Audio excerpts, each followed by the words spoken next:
I had an shower like this earlier, which I changed to this hand shower, which you can remove and flexibly bath however you want. This is very flexible, and I had this earlier. Today I'll just show you how to replace this.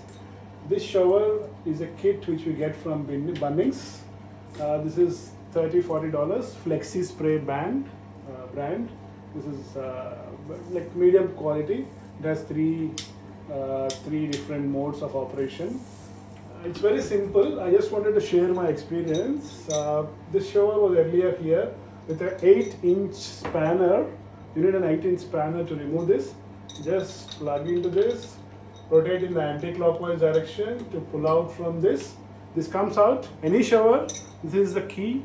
You have to put an 8-inch spanner, remove this, your old shower, even if it is faulty and if you want to replace it, just remove this.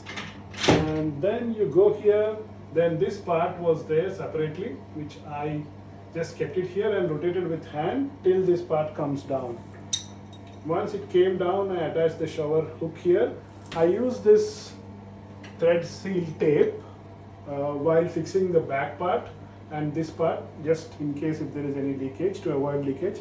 This thread seal tape, which they provide generally with this set, with this shower kit. If not, you can buy this for a couple of dollars in Bunnings. This will stop any water leakage here or here or here.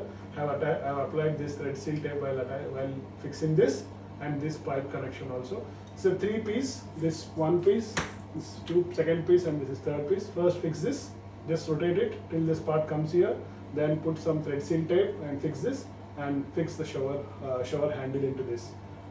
Then you are done and you get your shower working. Thank you.